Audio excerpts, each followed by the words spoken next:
Hi, I'm Konrad Marshall, and from the Sydney Morning Herald and The Age, welcome to Good Weekend Talks, a magazine for your ears featuring in-depth conversations with fascinating people from sport and politics, science and culture, business and beyond. Every week you can download new episodes in which top journalists from across our newsrooms talk to compelling people about the definitive stories of the day. In this episode, we speak to Joe Camilleri. The singer, songwriter and saxman is perhaps best known as the one constant in Australian rootsy blues rock band, the Black Sorrows, a group that was born more than 40 years ago. Camilleri, who is now 77, had a musical life before that, of course, which means he's been noodling and recording and touring for more than 6 decades. He has 5 children to 3 different women, and at last count has created, I think, 51 albums, although maybe that's 52 if you count his latest, the Quintessential Black Sorrows, which is being released on October 24. It's a double album of remastered hits from the legendary frontman and his ever-evolving Aussie band.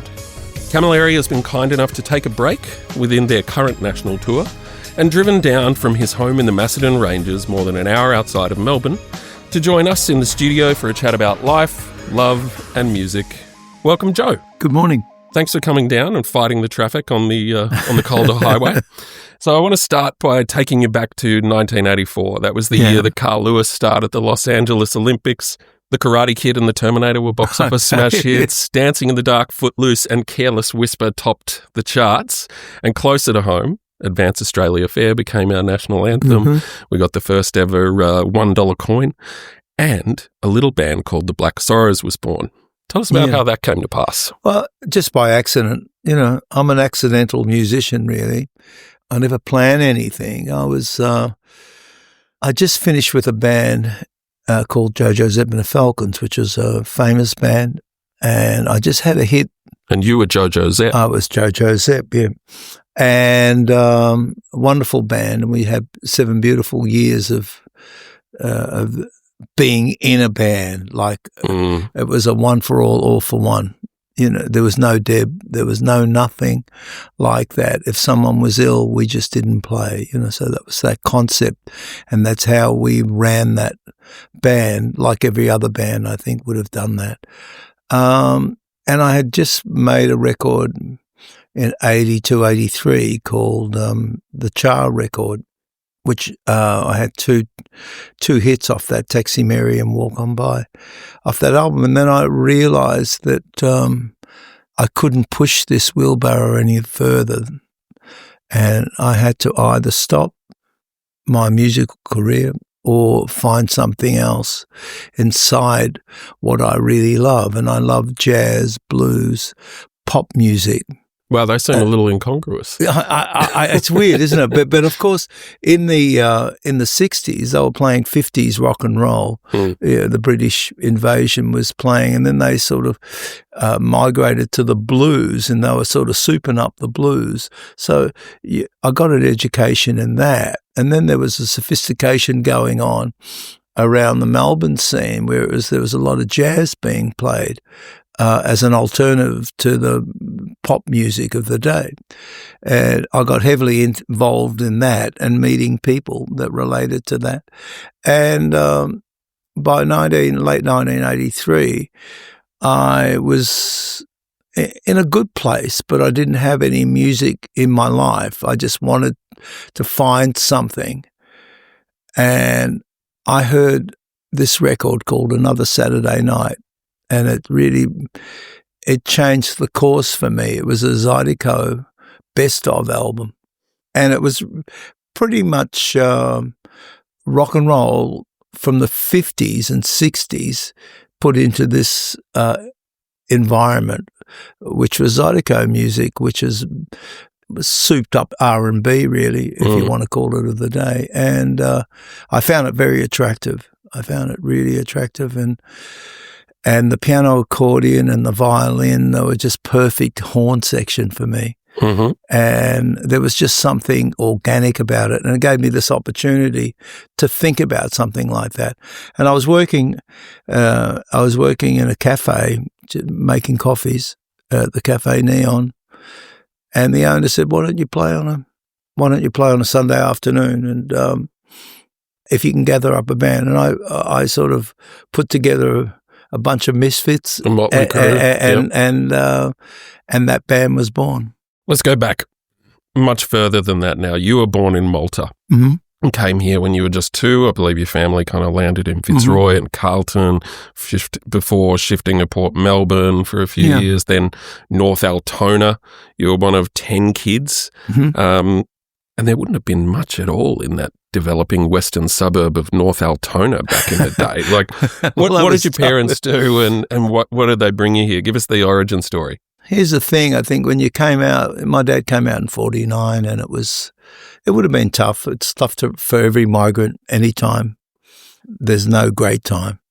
And Malta was war-torn, and he decided to come here. They were British subjects, and he would have had an opportunity to go to Britain, South Africa, and where all these different places, Canada, and he chose Australia, and then we came out in 1950 with my mum and 4 kids. I don't know how she did it, because it would have been at least a 6 to 2 months voyage. Yeah, and I was 2, and Frank was 4, Phyllis was 5, and Mary Ann was 1. So she dealt with that by herself. Wow. I don't know how you'd manage that, but mind you, there were other people in the same boat doing exactly the same thing. Literally. And my dad, like a lot of migrants and a lot of just hardworking people, were doing 2 jobs. He would work as a baker at night, and then doing that job, and then work in a metal shop during the day. So it was 16-hour days. Yeah. And that's how you got ahead. And it was a really happy environment, and the others, all the other children were born here. And we moved from being in one room in Fitzroy to having, a 2-bedroom home in Port Melbourne, and then the big dream. Where North Altona, where they would knock down all the trees and flatten everything. It was like living. It was like living on the moon. Really, it was strange, and there was you would have to walk, either catch the bus from Newport, or walk it, and it was maybe it felt like a lifetime if you walked it, and that was our time, and we got. We played with whatever we had. We didn't have much, but we had a lot of love, and I think that was choice. And there was a lot of music.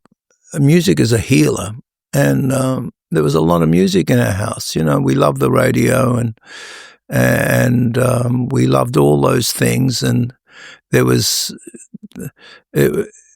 nothing that we couldn't do. We were what my mum and dad obviously wanted to do is to give their kids a better life. You left school at 13 years old and ended up, to start with, in a factory job, I believe, on the polishing line, polishing cutlery. Why'd you leave school? Like, were you a bad boy or just disengaged, or? Well, all of those things. I mean, I didn't, I don't want to go down this hole, but I didn't know what racism was. That we never had that word. No one heard that word. And, I was getting pummeled on a weekly basis, let's say. There was pretty much like it is today. There's always a lot of anger about someone taking your job, or someone doing something, or someone not giving you the opportunity because you didn't want it, blah, blah, blah. And I felt that it wasn't for me, and I thought I could contribute. I thought I could contribute to my family, and get a job, and the money wasn't. I didn't even know what money really was, so I would give my mum most of the money, and if I could buy a pair of jeans every now and then, I'd feel pretty good, or clothes from the time, So, and I didn't feel it was that important to me at that time. I didn't think about it enough. Now the thing that I did for my kids is made sure they had the best thing I could do is give them the best education they can have, and then they can make up their own minds about what they need to do. But if they got the knowledge to do something, to turn left instead of turning right, and use their brain, it's a beautiful thing to have in your life. So, and I got my education on the street, really. And I didn't go from one job to another. I just kind of fell into things that I liked, and was always with people that were attractive to me, from the point of view that I would learn something. And so that's how I kind of got to learn who I am. You were thrown up on stage, literally, into your first band experience with the Drollies, and I'm gonna rip through the sort of career step. So after that came the King Bees, the Adderley Smith Blues Band, the Polacco Brothers, but Jojo Zepp and the Falcons, as you mentioned before, is where things really kind of took off for you. I read this great anecdote that you had relayed to someone about your time with the band when you were getting some airplay in the US, getting a few tour dates, and there was one of those was at the Oakland Coliseum in 1980, Journey, Black Sabbath and Cheap Trick were the headliners, and you were on first. What happened? We were on actually second. Okay. But it was a very Spinal Tap moment, really. So we get to San Francisco, and one of the guitars doesn't make it. So it was a bad omen already. Okay. Right. Yeah. So the Les Paul didn't make the trip from wherever we were the night before. I think we might have been in Boston the night before, because he'd just be flying every day somewhere, or every second day.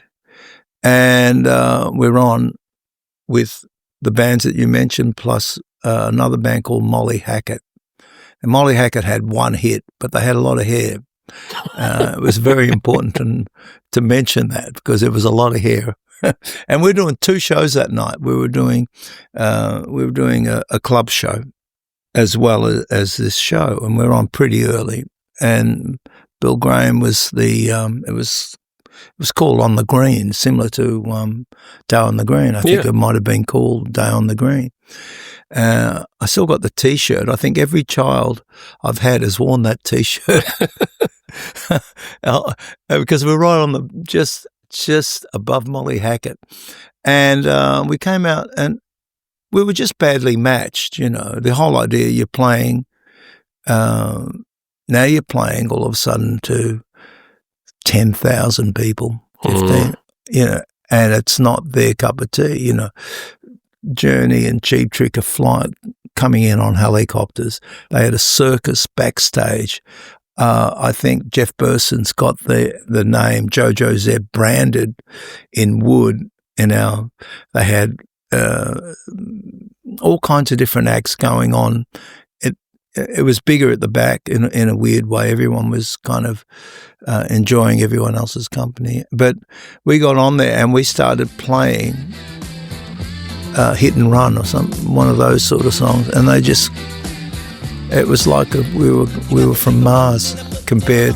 So, and what they would do in America is that they would have,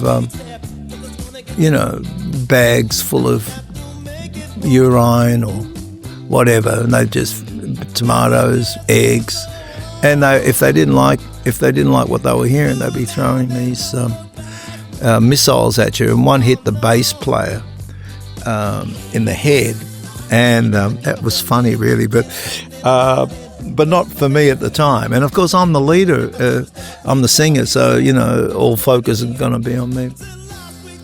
I thought I could calm everybody down by saying, if your parents knew how lame you were, they would have killed you in your sleep.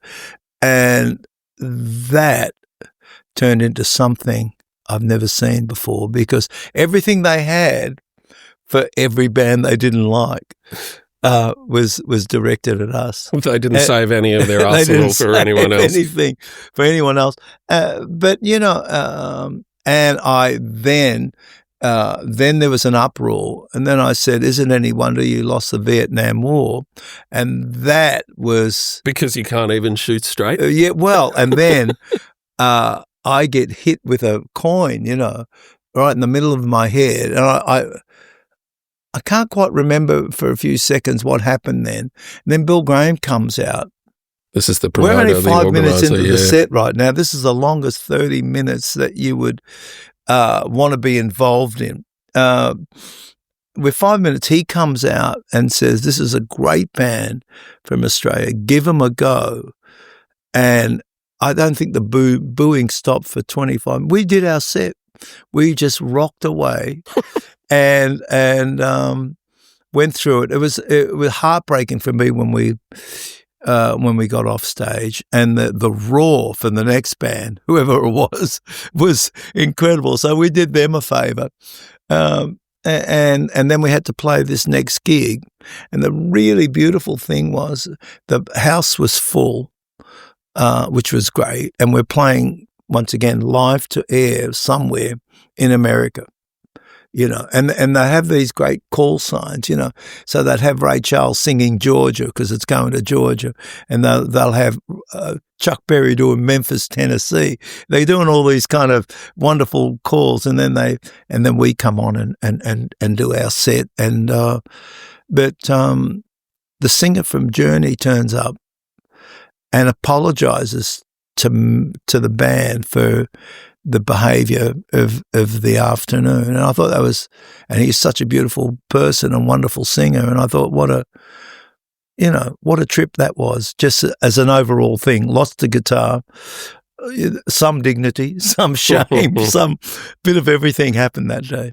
Let's fast forward to your Black Sorrows days, particularly the late 1980s. Jason Steger, a former books editor at The Age, wrote a great piece after having lunch with you one day. It was recalling a kind of a summer in 1987 and this memory from a gig that you played at the Prince Band Room in St Kilda. It was a hot night. The band had built up this powerful head of steam, and he wrote, it was the type of gig you remember for the music and the ambience of the evening, one of those occasions that sends you out dancing into the night looking for more. You couldn't ignore the energy Camilleri expended. He gave the show all he had, but then he's that sort of bloke. Are you still that sort of bloke? I like to think I am, Mind you, there's a bit more dust on me these days. But here's the joy of it, is it brings me joy. And if something gives you joy, you pass that on. You to me, playing music is an honor. It really means something to me. Whether I'm playing to 10 people or 10,000 people, it doesn't really matter. I'm not going to clock in. I will not do it because I'll be doing so much damage to myself, and, but at 77, things are going to break and things are going to become a little bit more elastic, but not from a music point of view. For me, I still love practicing. I still like writing songs. I get joy from that. I get joy from talking to people. After the show, that was something that we never used to do. You never used to sell records or merchandise. Someone would sell it for you. And some people find that difficult. I find that joyous, not because I'm trying to sell you something you don't want. There's a story, someone's got a story about you. I've been playing for 61 years, there are things that I will never remember, and there are a lot of things that I'll never forget.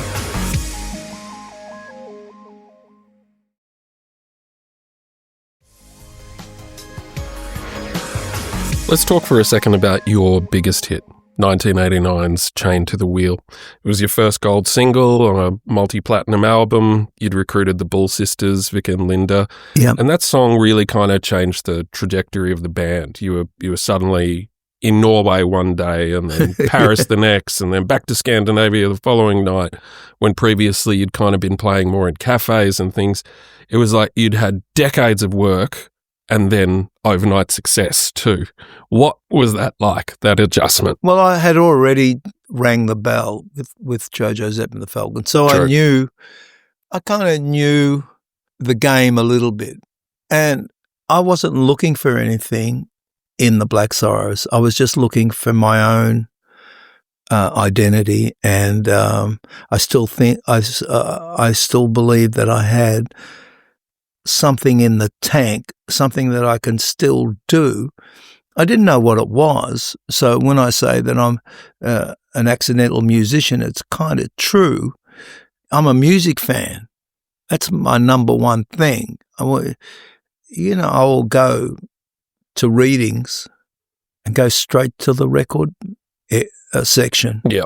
Just go there and have a look at what's going on, buy something, whether it's something old, something new. I'm fascinated by it. I'm so music fan first. So the Sorrows to me were already successful. Just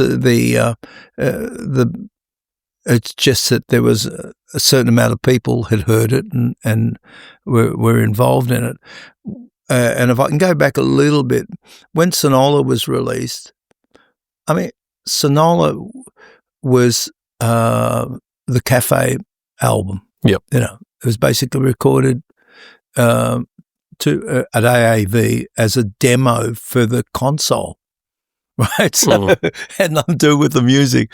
We made a record in an afternoon. Right. And mind you, there was a roadmap for all those songs. But when you get someone the stature of Elvis Costello falling in love with this record, the Shakespeare of rock Yes. in the 70s, 80s, 90s, and still rolling, still doing wonderful things, you have to ask yourself, something's going on here, why is this music all of a sudden so attractive?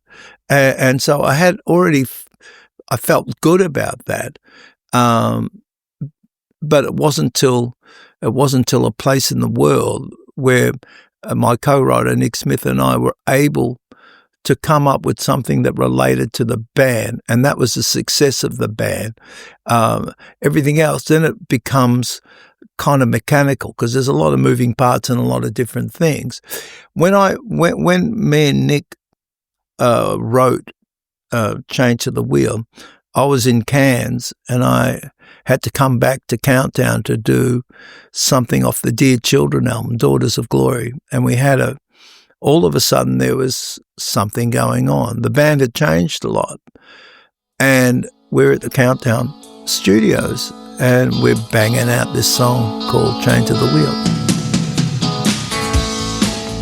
We recorded that for the Hold On To Me album, and what was kind of really interesting was I'm saying, I can't sing this song. This song is not for me.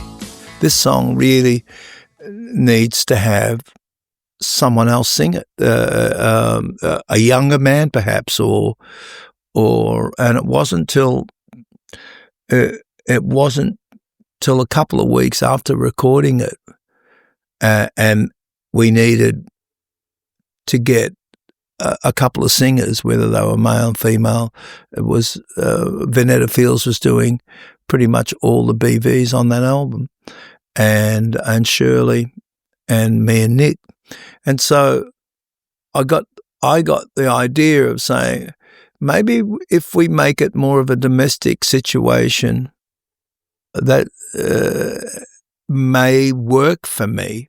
Mm-hmm. It's not really a duet in a way, even though Vika sings a verse, I sing a verse, and then we sing the chorus together. It's kind of a duet, but it wasn't meant to be that. But it just felt a little bit more domestic from my perspective. And then it felt fine to me to sing the song. So I re-sang over the band track again with Vika. Know what you really need. You can't get enough. Too many must have been. Ain't not tough for the survival. And then I went overseas. As you said earlier, all of a sudden I'm in Paris and I'm in Norway and I'm in just getting a deal. I mean, a lot of this stuff was independent. I had a deal for Australia for CBS, which is now Sony. And so that became, all of a sudden there was a bit of a thing going on in Europe. So I fly back home. We were just about to start this tour with the girls, early in their, and they were great and they were green, but they were enthusiastic. We were enthusiastic. We had a fistful of good songs. We had something that no one else was doing. My thing was everybody's up the front. There's no one in the background. No one's behind. Everyone has value. It's equal. And I think that was a very good move to make, even though I didn't realize it at the time, but it was a very good move to make. And all of a sudden the record does something. It's doing something. Probably having a juggernaut like CBS helped us a lot. And we struggle, but we get to the gold status.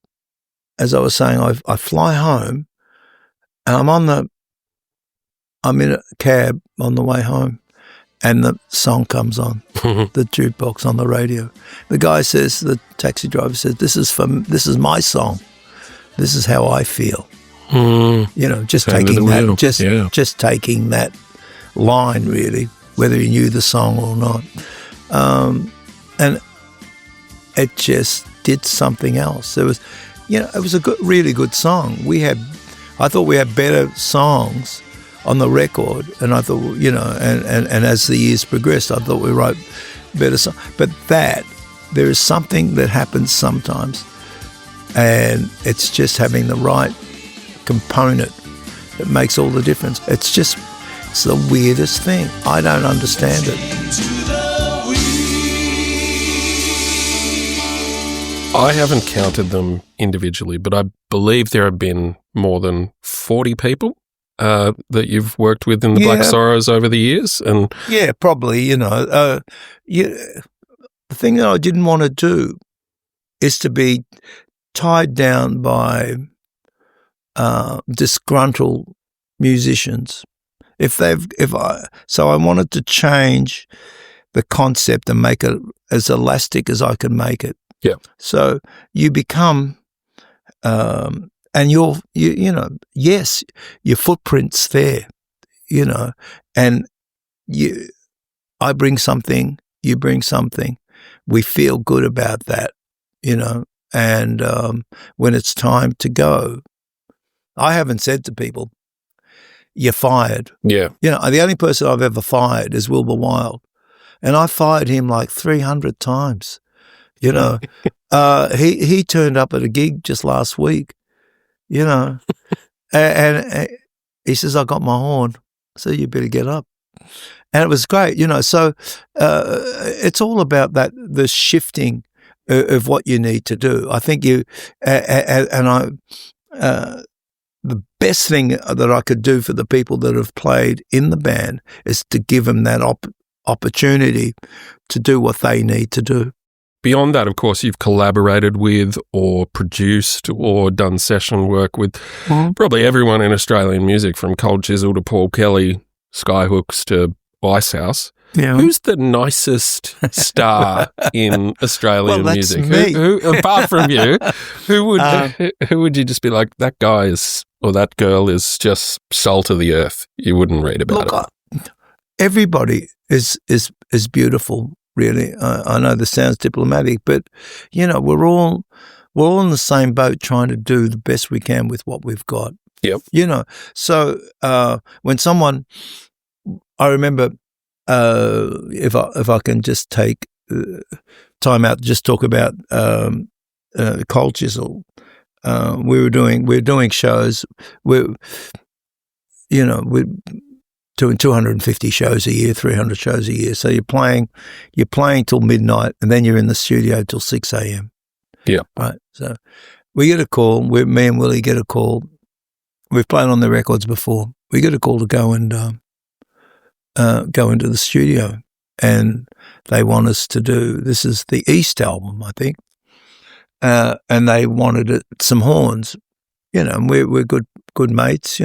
We see each other down the line, doing gigs, blah blah blah, and they're struggling with. I think like we all struggle within the albums anyway. You have a purple patch and then there's a down patch, and so they got a couple of songs, and I think the bass player wrote "My Baby," and Wilbur, being as big as he was, and just like the big bird that he is, he says, "I'll take this, Joe. I'll take the And we're doing some other thing. We're playing horns on something else." And he says, "I'll take the solo." I said, "Okay, you take the solo, will you? I don't care. It doesn't bother me." So he does a solo, and he pulls off a really good solo, and he makes the mistake of saying, "No, I can do that better." Right? I can do it better, and they say, "Yeah, okay, well, let's do it." And then it's starting to go downhill, like it's just all of a sudden it started to get a little too jazzy, and they said, "Oh, I think we've got something there. Will you, Joe? Do you want to have a crack?" I said, "Oh, okay, I'll have a crack," and I've heard it a few times now, so I've got it's tattooed. It's in my brain, Yeah. sort of. I don't know the chords, I don't know anything, but I can hear the melody, and it's always been about melodies for me. So I bang out that solo, and that's the solo that's on the record, apart from one note, which is they said, "Oh, you're a bit flat on that last note," and I every time I hear it, I say it's a little sharp, and they went with that. But look, that's how it works. Sometimes Wilbur we were doing Escapade, and we played a couple of things on that, and there's a fraction too much fiction. I remember that, and it just popped out. It's not, but it becomes a signature thing. Not necessarily the track would have made it regardless of my playing, but the parts were good, and it was everything contributed, so it's all about those things. And I think sometimes you luck in. Yeah. Working with Ice House, not only did I play, I was the right kind of saxophone player for the times, I think, for that particular song. And then I got to, got to tour with them for a year, which was fun. So, it was an uncharted course. Amazing. You mentioned a second ago, you're all just doing the best with what you've got. I read that you'd speculated in the past that at one point, Jojo Zep and the Falcons might have made $1 million in a year in 1979, but you probably only saw like $15,000 worth of it. The music business does sound kind of fraught in that way over the years and for various different reasons.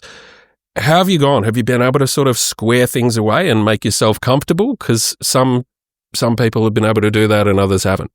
You have to look at it. You learn. If you can learn, I guess that's when I was 12, 13 years old, I was learning. I was, I got ripped off, learn how not to get ripped off. I'm in a bit of bother here, I could get done over in a big way. Learn how to avoid that. I think the music industry was unbridled. And so the joy of being on stage, or the joy of playing or writing something and having this wonderful wave that we're all surfing, is just gorgeous. You don't think about anything else. You don't think about, so those stories are true. You can go to Carnaby Street and buy all the clothes you want, but all of a sudden, you're not getting the money that you deserve. It happened with, I used to love I'm just going to go a little bit left. I used to love Chess Records, my favorite record label, Chess Records. Okay. Because it had Chuck Berry on it, Bo Diddley, Etta James, had hundreds of incredible singers, Muddy Waters, all the people that I loved, all those people got ripped off by the record company. He would make you sign contracts, give you a bottle of whiskey and didn't turn up for the meeting. You drink, they do all these kind of nasty things. It wasn't like that for us. We just had to learn. I'm not saying that we were ripped off. We just didn't know how to go about something. I think the lesson that I learned was you can get a great lawyer, but if you don't give him directions, you're going to just get the basic concept because they don't know what you want. You got to know what you want and you got to know how to handle it. As the years rolled on, I think people learned how to do that, but you lose something else. If you look at a good example for today is Taylor Swift. She's gone and re-recorded everything because her manager sold her out. Yeah. So it doesn't stop. You ended up living in Kyneton a few years ago, almost by chance. I believe you took a drive there with a former partner, kind of stumbled across this house you love. Now you live in a place where shovels and wheelbarrows and ride-on mowers are probably part of your life, and you regale the neighbours with saxophone renditions in the morning. The night I can imagine the notes. Where did you hear that from? I read that the notes fly through the trees from block to block. What was the tree change like moving out to the sticks? Well, it was incredible, really, and it still is. It's magic. Right now, it's magical. The elm trees are just starting to flower. We've had the daffodils. We've had all that. Winter is breaking and has broken. It becomes a little bit more joyous. The reason I brought the house was because of the tree out in the front of the house, and I probably needed to do it. I always say that, and it's an incredible, beautiful tree, but there's incredible trees everywhere in that district, and I needed it, and I feel good about it. My neighbours have been wonderful. I think I got through COVID because I was living there. Yep. I think and people will sometimes don't disturb you and they'll leave you half a dozen eggs, depending on how well I play the saxophone. If I start doing Coltrane licks, I don't get any eggs. Now, it isn't all idyllic, though. I read the news this winter that 9 of your guitars were burgled from your home, including a 1967 Gibson Les Paul and a 75 Fender Strat, along with cutlery, bathroom products, a yellow wheelie bin, and a leaf blower.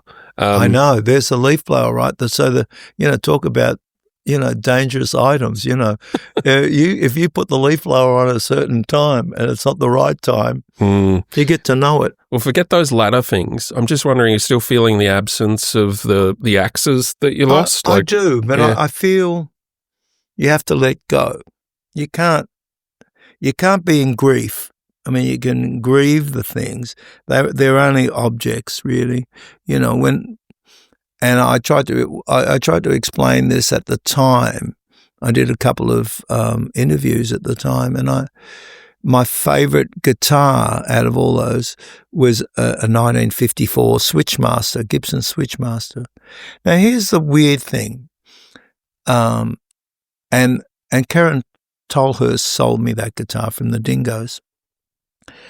And so that's the guitar that I grieve. Everything else I bought from shops. Yep. So I don't know who actually owned them. They were just beautiful objects to have and write songs. I don't sell anything. If I write one song on a guitar, you hold on to it. I can't let it go because it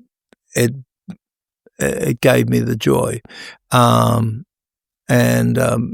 So that was a bit weird, but I think the strange thing about people coming into your home and going through your stuff and doing stuff. The weird thing was they didn't take my saxophone, they didn't take my gig guitar, which is a 1964 Gretsch Country Gentleman, which also has a lot of value, but has a lot of value to me as a, it's my main guitar. It's what I play. So I was really curious about that. And they would take bathroom products. They took cutlery. How bizarre. They took puffer jackets. They took a few microphones. It was just kind of a random thing. They obviously dressed up in clothes because they were on the floor.